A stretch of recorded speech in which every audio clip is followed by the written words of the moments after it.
the Padres and an interesting package going back to the Brewers. We will get all into that and more, but we're currently streaming live on SNY.TV as well as our Twitter, Facebook, and YouTube channels. Be sure to get your questions in the comment section.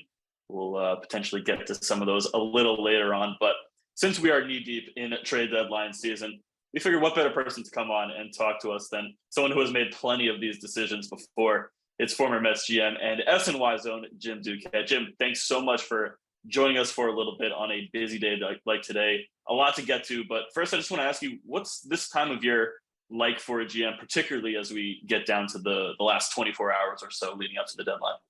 Yeah, the last 24 or 36 hours is really where most of the trades are going to be made. And really over the last couple of years, that's where you've seen the most. And so the activity is nonstop. You know, if you get a couple of hours of sleep, especially if you're a team that either that's in the mix for trading for somebody, a buyer or seller, right? If you're sitting there on the fence and you're kind of in between, not nearly as hectic, but you want to try to keep as many of the options open as you can as you lead into that last day, because you're always trying to negotiate. You always are negotiating these type of deals. You're trying to whittle down what the cost is if you're a buyer. If you're a seller, you're trying to push the price tag up. And always, as we see it many, many times, the prices don't really become real until you get closer to that deadline. So, you know, there's a lot of anxiety. There's a huge adrenaline rush. But I think more than anything, it's really hard as a GM or an assistant, anyone in the front office, to kind of shut your brain off at night. Like, it doesn't really happen. So the sleep it's interrupted. And you're basically realizing that until you get through this, until you can make a trade that helps your team one way or the other, you're probably not going to get a lot of sleep. How do you assess, obviously, you know, it's not that hard to determine who the contenders are when you look at the market, but how do you assess as an organization whether it's the right time to go all in, even if that means giving up some of your big blue chip prospects? Well, I think there's, you know, some of the teams here, you've had 4 months to look at your organization to see how you stack up among the top teams, the kind of elite teams, right? And if generally we used the rule, and a lot of times the GMs still do, if you're a player away, you know, and this might be for an impactful type player, but even if it's a real good everyday complementary piece to your roster, whatever it might be, if you're talking about a premium chip, you better get control of your player, or he better be, you know, that answer that gets you to the World Series. You know, I think with the Mets case, they have a pretty good roster. They don't, you know, the impactful areas that you look at, starting pitching, thankfully, they're pretty good. You know, you knock on wood on that because that can change over time. But reliever, closer, they've got an impactful guy. You know, if you can move, you know, and trade for impact, maybe there's a spot, you know, position player wise. Although it's a little bit harder to do, I think, now that they've acquired Vogelbach, but the DH spot I thought was a chance where they could get real impact, and they still might. You know, JD Martinez's name has been mentioned. But having said all that, you know, there's to give up a top prospect, you really have to try to get control more than just this year.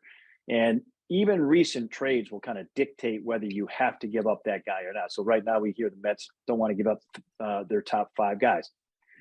As you see this day move on, and let's say you don't come up with a guy, or you get closer to tomorrow and the deadline tomorrow, and you evaluate your competition. Let's say the Padres get more in addition to Hader, the Dodgers get more. That might force your hand a little bit. So it's that constant changing the market. You better be nimble, you know, when it comes to the trade deadline, because what your thought process might be 2 days ago may change overnight. Yeah, the last 48 hours of a trade deadline to me is just like a game of chicken, just, you know, going full speed ahead at each other. Yeah. And it's just who's actually going to swerve. But as a GM, who are you asking in your organization about the value of a prospect when considering including them in a trade? And honestly, how involved are the managers? And would someone like Buck Showalter have more of a say than, you know, maybe a rookie manager? I think you want to include Buck in that as much as you can. Without, you know, there's kind of 2 phases of a trade. It's the conversation that looks like, okay, oh, this guy is available. What's it going to take? And you're kind of trying to gauge that. You might not include the manager in that because there's a lot of those conversations. You might have 6 or 7 different conversations with general managers, including a manager in every single one of them. It's really not realistic, reasonable. And so you're keeping it within that small group. As soon as you talk to your manager about it, the manager might, certainly a guy like Buck has a lot of experience in the game, has a ton of contacts in the game. He's going to give you his opinion, but he might call a guy or two for a little bit more follow-up. As soon as that phone call starts happening, now it starts to leak out. So that's that fine line between gathering as much information as you can, but also trying to keep it as close to the best as you can too. Manager should be a part of that inner circle. There's no question on it. But usually you go to him a little bit later, and it's your analytics department, your front office guys, your a couple of assistants that you have. You're really trustworthy guys, and you're continuing to kind of have dialogue around that. And literally teams will have their board out and they'll be ranking type of deals. Hey, this deal, we like this one better than that one. The cost is a little bit prohibitive here, but we like the cost here. If we can get the price tag down here. And so it's that, and again, being nimble about, all right, well, here's what this organization has just done. We want to make sure that we keep our fingers on that team and that team, JD Martinez and Wilson Contreras. We don't want either of those deals going away because we have interest in both.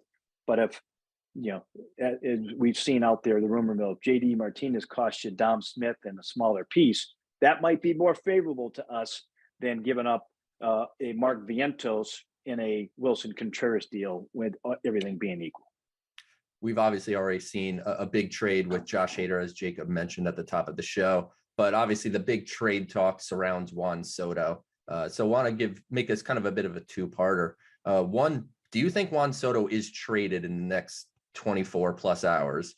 And if you were to put on your Nationals GM hat for a second and you were trying to trade Juan Soto to the Mets, what would be your asking price?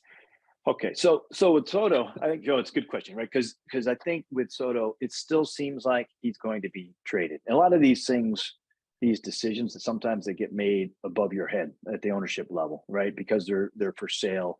And I think the least the feeling in the industry is the new owner wants to have some certainty of, can you sign Juan Soto long-term or not? They've tried, doesn't seem like he wants to stay at the moment because there's uncertainty on the direction of the team. So your next choice is to try to move him and see what you can get back for him. But you don't want to lower the bar. You set a standard. If some team's willing to meet that standard, I think he's gone. And I do think that the teams that are left have the ability to do that, right? Cardinals, Padres, Dodgers are supposedly the proverbial lurking, if the Dodgers can lurk in a deal, but they're lurking in this deal as well. So I think that there's still a very reasonable chance that Juan Soto gets traded in this by Tuesday at 6:00. With the Mets, the interesting thing with the Cardinals is they have a lot of different younger talents, some at the major league level, like Dylan Carlson, he's in the mix. They have a young prospect, Jordan Walker, who I'd say is equal to Alvarez with the Mets. And so that's the kind of the headliner for the Cardinals. And you're talking about 3 or 4 different type of quality prospects in another one. So probably 5 guys, 4 are going to be top. You're really talking about with the Mets emptying the system. So it's, Alvarez, it's Beatty, it's Allen, Mauricio, it's an iteration of let's say at least 3 of those 4. Maybe to keep them off of Alvarez, you take those top 2 or 3 and you add Vientos or you add Alex Ramirez. You might, if I'm Mike Rizzo, I might ask on the health status of Tyler McGill. Yeah, and if McGill's if I feel comfortable with the medicals, then maybe that knocks off another guy, but he's a young, controllable starting pitcher. So like the Mets have the good news on this, the Mets would have the ability, the talent to do it. I think if I'm Mike Rizzo, I don't really want to help the Mets or the Braves for that matter. If they were interested in Juan Soto, I don't want to have to see Juan Soto beating me up the next 3 seasons and helping them get to a World Series. I'd rather him go somewhere else if I could. And I think that's why the Mets don't really add up with the Nationals, because it ends up having to be exponentially more to trade him within the division.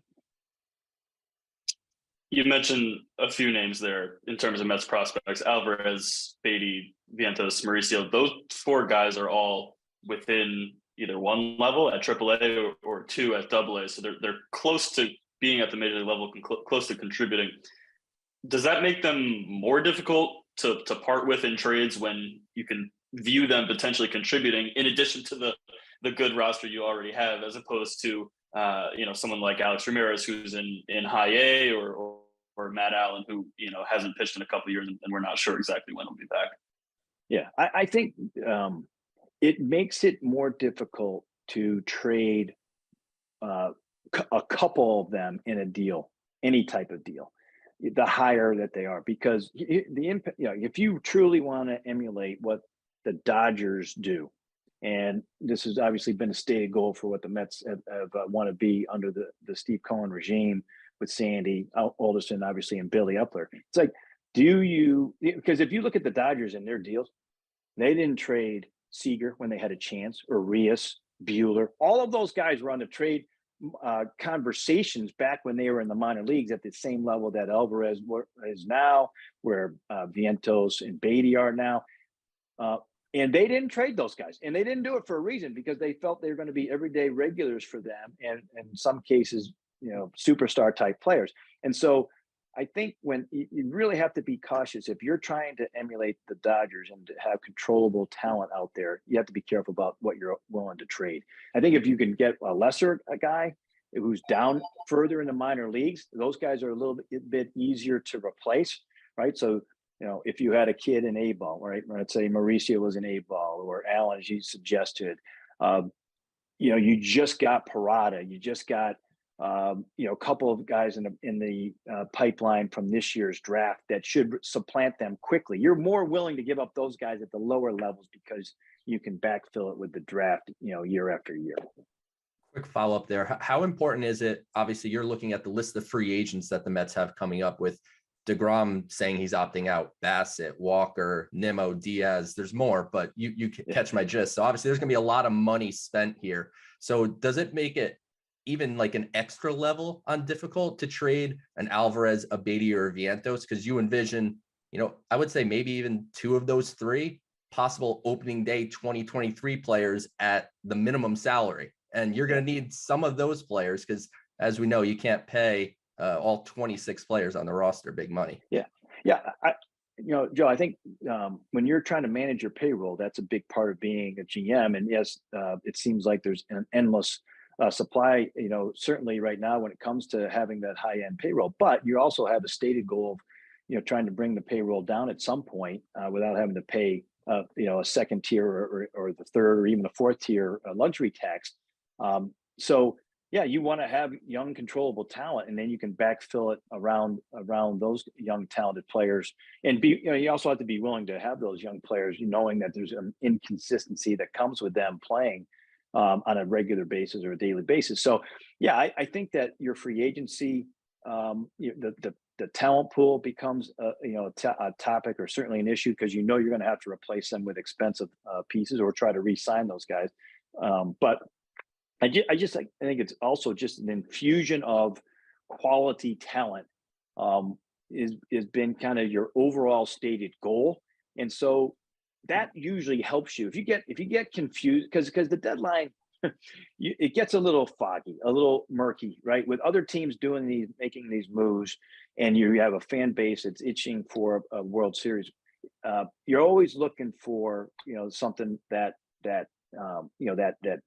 achieving that World Series ring, but it also becomes, well, at what cost? You should be able to do both in New York with the Mets. That's what they're trying to do. I think it's maybe not easily, but it is attainable. So you have to stay disciplined, to some degree. It's hard to do, and I think that's all right. What is your stated goal? That you always go back to that if you're confused.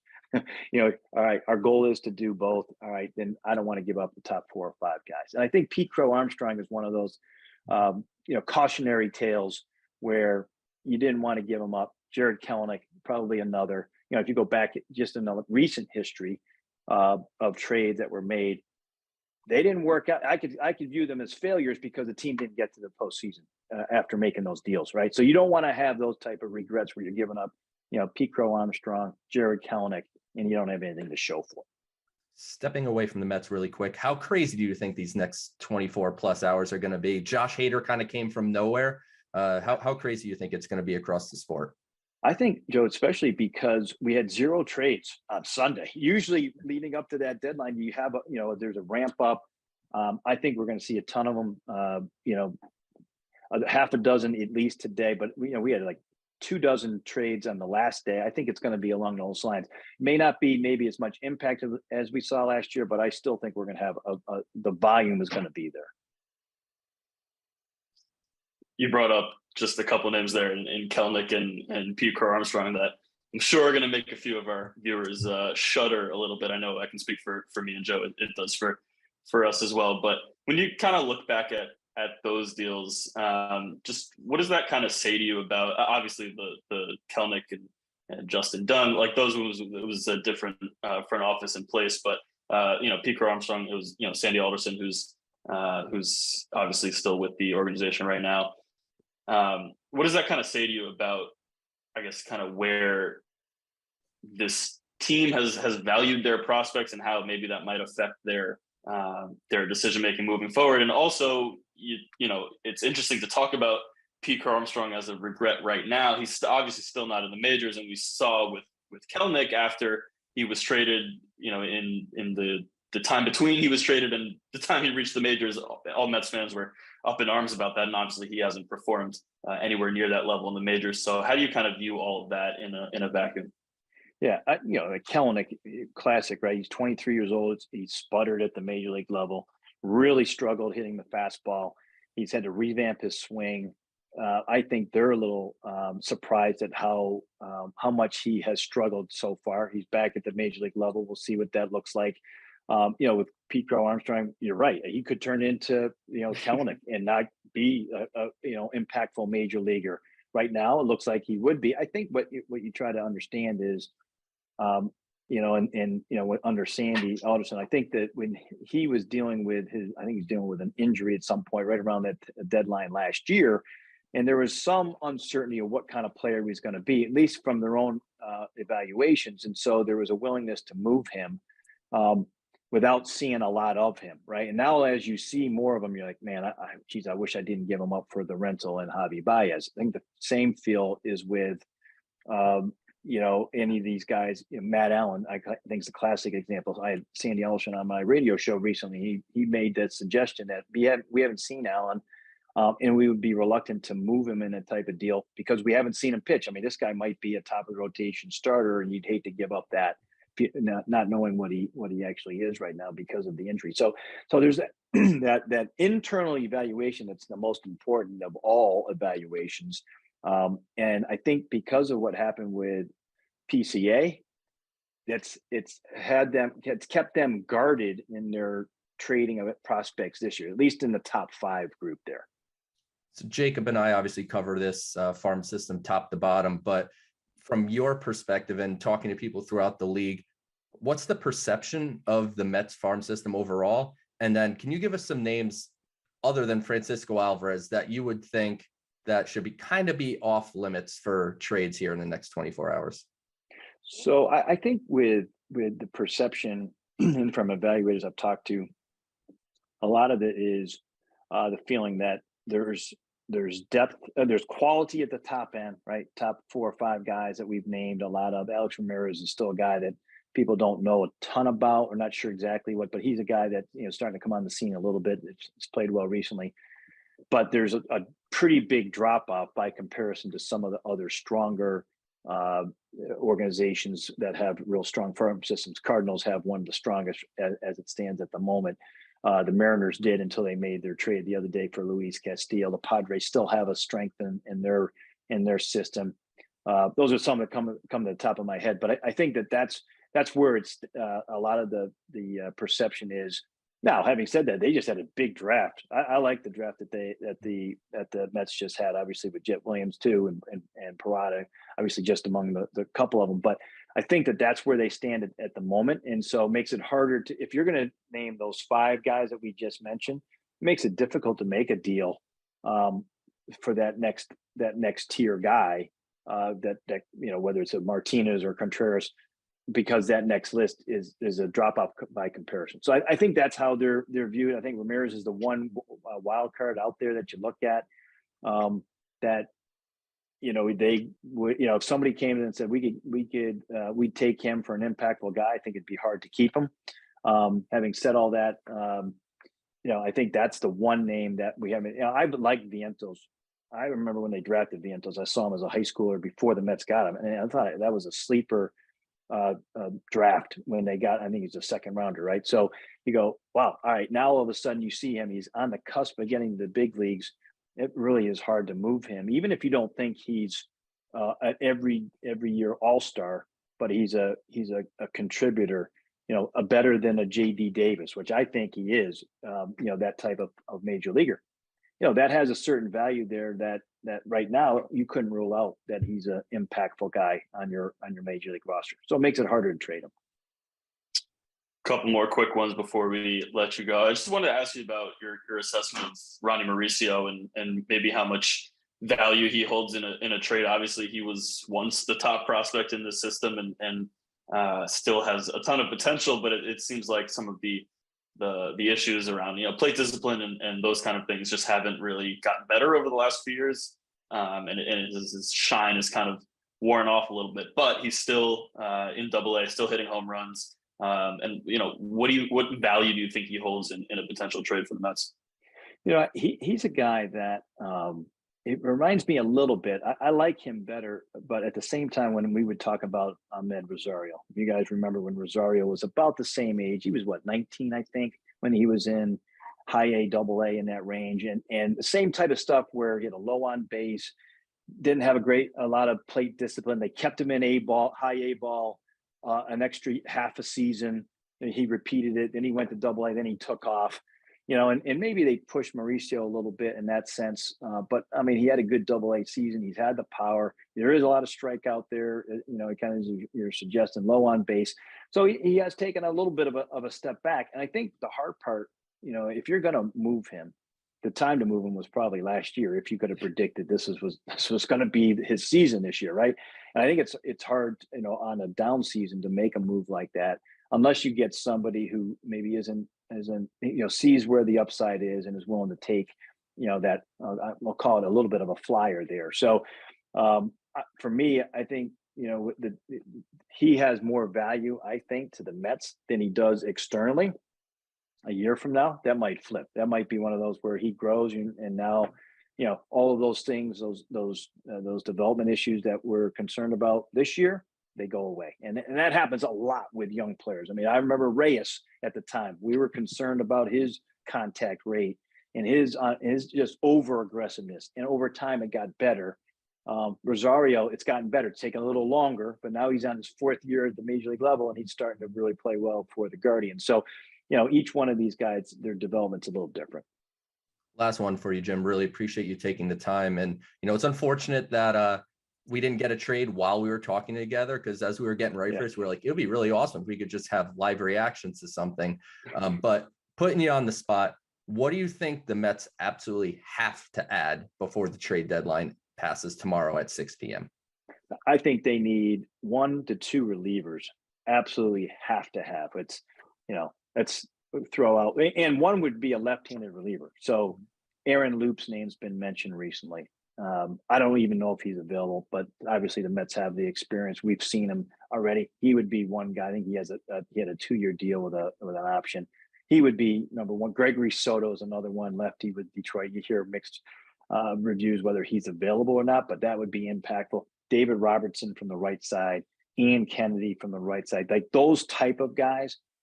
They need at least one, but preferably 2. And I think if you could go with just one, it would be a left-handed reliever, kind of to match what you're getting for Ottavino from the right side. But I think that is minimum what has to happen. If they did that with the 2 bats they got, Vogelbach and Naquin, I think it would be a reasonably good trade deadline. Obviously, you're always looking for impact, but they have to come out of this tomorrow evening with at least 1 and hopefully 2 relievers. We will see what Billy Epler and company does. Jim, thanks so much for joining us, giving us the inside perspective of what it's like in the GM chair, and we'll hope to talk to you again soon. All right. Thanks, Jacob. Joe, good to see you. Thanks, Jim.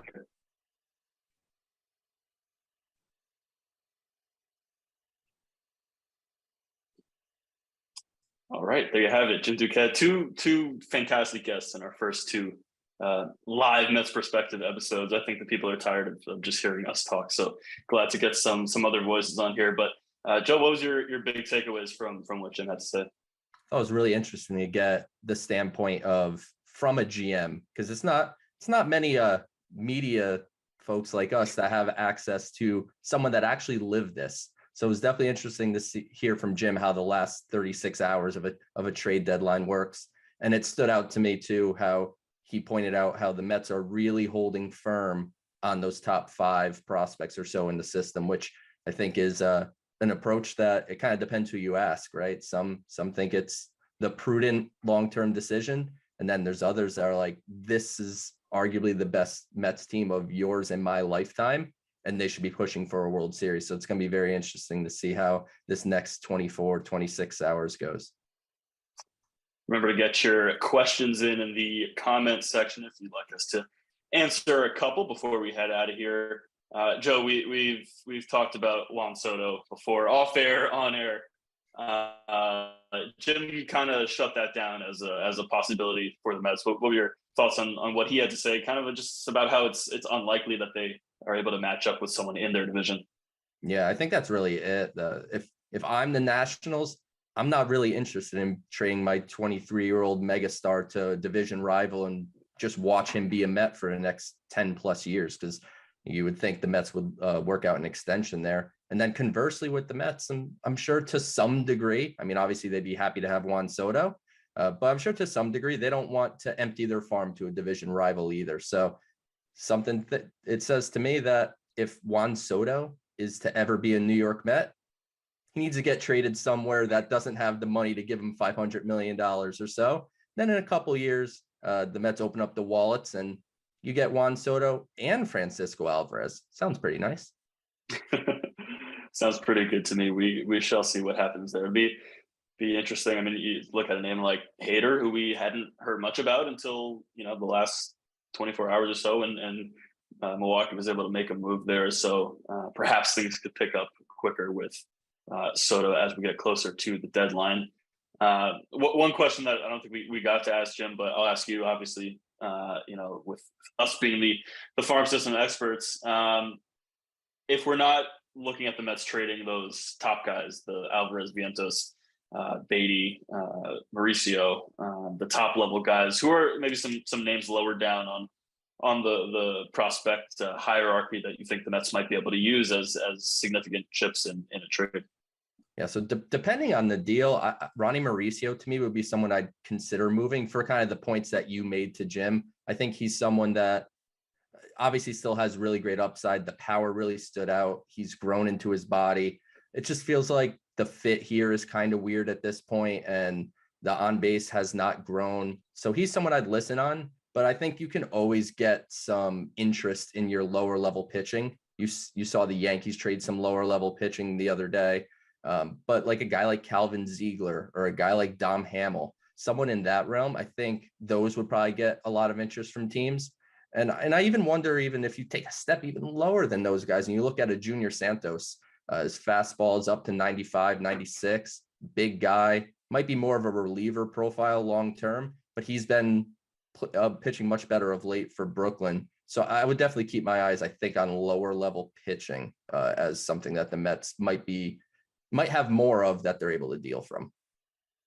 Yeah, Hamill and Ziegler, like you mentioned, were two guys that I think came to mind quickly for me, and I think we've maybe even heard some rumblings about them potentially being looked at in trades. And they're just metrically friendly arms that teams that they could potentially be dealing with might pop up on their radars as guys that would really fit into kind of what teams are trying to do now in terms of bringing in guys that have friendly data, and then you hope that can manifest itself into production down the line.